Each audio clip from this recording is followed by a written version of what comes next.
I am sorry there's no babies in this video, but you know, the potential for me to cry like one. I'm on my way to take my final stat exam, and it starts at 1 o'clock. It is now 12:10, and I'm heading towards the university. I have been studying for this exam for, well, since last weekend. Today's Wednesday, and unfortunately I won't be able to upload this video until Thursday. So, thank you in advance if you gave me support. It's a cumulative exam, so it's going to be everything that I've worked on the entire semester. So I had to go back to the beginning of, you know, when we started learning the first lesson, and go through the entire weeks, which is about 15 to 16 weeks, and of material. So it's going to be a pretty extensive exam, I think. There's about 43 questions, I think, and I have 105 minutes to complete it. I'm allowed my note sheets that are in my bag, and I'm allowed a calculator, a non-Wi-Fi calculator. I think it has to be a dumb calculator. And I'm allowed to have some sheets of paper for notes, or just to scribble equations on them, that kind of thing. Sorry, I'm a little shaky here, guys. I'm in the car, obviously. But, yeah, I haven't been around to boot. But we had a really nasty thunderstorm on Monday night that knocked our power out for about 25 hours. Can you believe that? So it was quite interesting. I mean, it's been a long time. My husband and I were just talking about this last night. And it's been a long, long time since we've been without power for that long. Honestly, I don't think we've experienced that the amount of time we've lived in our house. Now, when we lived in a trailer, we experienced like a couple days, I think, we were without power. And it was like the dead of winter. It was an ice storm, and it was stinking cold. And in a trailer, you know, you don't have very much insulation and stuff, so we were freezing.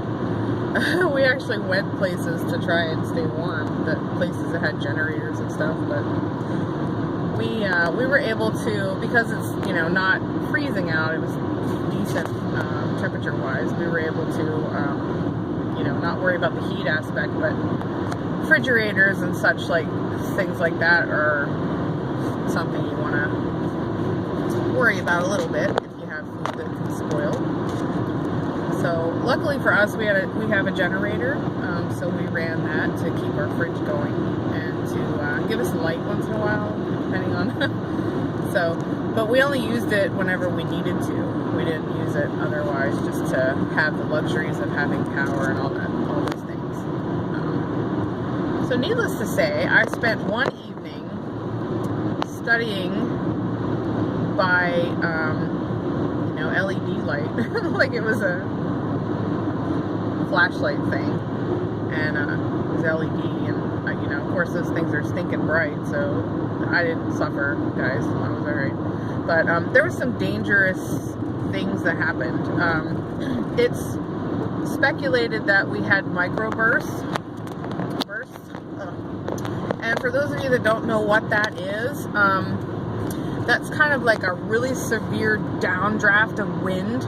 It comes down and then plumes out. So the opposite of a tornado. We don't get tornadoes much in this area, although I'm told there were at least one across the valley from us. Sorry guys, I'm going over bumps. But nothing that we got so far. But the microburst can be kind of as dangerous as a tornado to some degree. It can, I'm going to move this over here a little bit. It can knock down trees and things like that. It can do some, it's really damaging winds. And we I think we had one in our town. It knocked down, it like ripped the limb off of a tree. Now this wasn't a healthy tree. It was a tree that should have been taken down a long time ago, but the owner of the property didn't do that. And so the limb came crashing down and hit the power lines, and the whole apparatus, the power line, the tree limb, everything came flying towards my neighbor's home. And luckily for them, it missed their home completely, well, not completely, it did scratch some of the house up a little bit, but it missed going through the home or doing major damage to the home by the width of a sidewalk. So, I don't know what the width of a sidewalk is, like under 36 inches, I would say, is, the width of a sidewalk. But yeah, of course, that wasn't what knocked our power out. Luckily, the power was already knocked out. So when that happened, there weren't sparks or nothing. Like, there was no dangers of getting electrocuted or fire hazard or anything like that. So in a way, that was good. But she has quite the mess in her yard, and our other neighbor got the brunt of the mess. But just everywhere, from our house, our town, the whole way up to my work, I just saw trees and just stuff everywhere.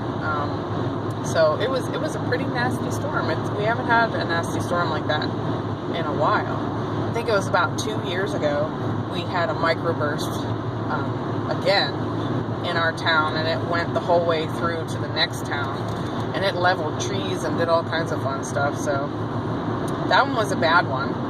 This one wasn't as severe, but it could have been. And luckily, I didn't hear of any casualties or any major injuries or anything like that. I mean, there may have been, but as far as I'm concerned, I hadn't heard any. So that's good. That's always good. So yeah. But I sent a baby off on Monday, and I will be uploading the box, not the box packing, but the information about that. So I'll be doing that soon. The baby's supposed to arrive on Thursday, so maybe I'll upload that on Friday or something like that for y'all. So you'll see this one first. But it is a baby that I didn't have for sale very long. In fact, a lot of people didn't know I had her for sale. So it might be a shock to some of you. I don't know. I hope it's not too much of a shock. What else can I tell you about? I'm trying to keep my calm about myself, about this exam. I think I'm ready for it. It's just, I'm just not a test taker. I do much better at writing papers and things like that when it comes to finals. And test taking is not my cup of tea. I've become used to taking tests. It's not a big deal like it used to be. I used to be a basket case. Oh my goodness. When I had an exam to take, I was like a total wreck. And it was just unbelievable, like the way I was with exams in the beginning of my schooling career here. But now that I'm winding towards the end, I still get jitters about it, but I can keep it under control for the most part. But I woke up this morning with this pounding headache, and it didn't surprise me whatsoever because I'm stressing about this exam. So it's like, well, that was bound to happen. But I take medication and I'm feeling pretty good. I got my notes written with me, and I'm just getting there. I'm gonna arrive at the testing center here in about a couple minutes. Actually, it's gonna be really, really soon when I get there, and then I'll have probably a half hour to do any final reviewing of notes before I have to go in and start the test. So yeah, I hope everyone has a wonderful week and is having a wonderful week. Hope you enjoy the weekend coming up here. I'm going to be glad to be out of school for a little bit. I'm not going to be out of school for very long because I'm taking summer classes. So when one ends, the other immediately begins pretty much. But I'm going to have the rest of this week off, which will be nice. So that's one nice thing about taking the final earlier in the week. So I have the rest of the week to be off, which is nice. So yeah, I'll enjoy my mini vacation from school and everything. But yeah, so thank you all for watching, and yeah, I will let you know how I do as soon as I know. I should know right away. It's a multiple choice, true false kind of test, so I should know relatively soon how well I did. Oh, I know what I wanted to tell you. In my art class, I got my final grade for my art class. And my art class, you know, was pretty easy the whole time. I didn't have any problems in art. But my grade was 99.3%. So that's like an A+++. A mere 0.7% away from 100%, which is the perfect score you can get. So yeah, I was very excited about that. I posted that on Instagram and Facebook yesterday. And I got a lot of comments and stuff already in the different areas that I posted it. But I'm very excited about that. I can't say that my stat grade is going to be that high, but I hope it's at least in the B range. I'll take a C because that's passing, but I can't go below a C, so I'm really hoping that I do well in this exam, because I keep telling myself to take my time and calm down, because I do stupid things when I take tests. Like, I'll misread something, and then the way I've misread the question ends up being, I end up making the right answer for the misread question, but it's not what the question's asking me. The question was asking me something like that's the polar opposite, so because I answer in the way I do, I end up getting it wrong. So it's like, crap. I gotta quit doing that. I need to seriously, like, really pay attention when I read my questions. So an example of that is, I'm at the testing center, by the way. An example of that is, in statistics, there's hypothesis testing. And there is a null hypothesis and an alternative hypothesis. Okay? The null is always equal to the value that, the predicted value. And the alternative is either you think it's more or it's less than what the null is predicted to be, okay? So, to reject the null, you have a p-value of 0.05 or less. And if it's above 0.5, you fail to reject the null, which means you kind of veer towards the alternative, right? So you either reject the null or you veer towards saying the alternative is correct. So I get asked a question on the practice exam.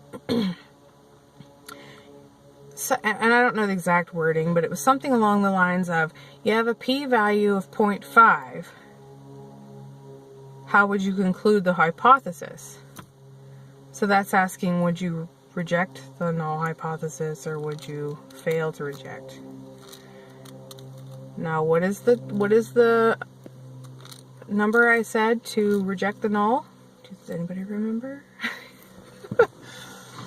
you don't remember, it's 0.05. It asked me if I had a p-value of 0.5.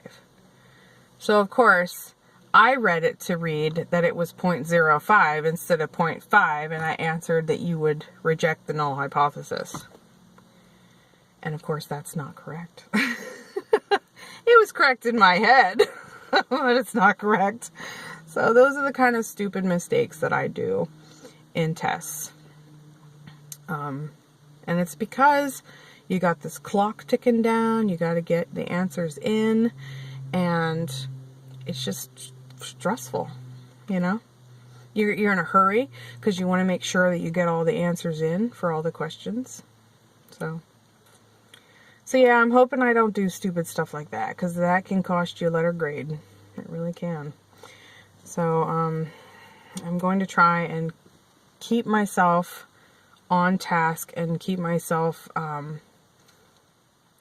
really reading the questions very hard and not rushing through, so that I, hopefully avoid making mistakes.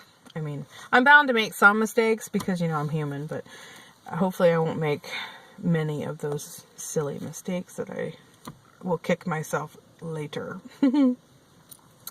So, okay guys, I'll be back with a baby or so, and I'll see y'all soon. Thanks so much for watching, and see the light at the end of the tunnel. Alright guys, see you later. Bye-bye.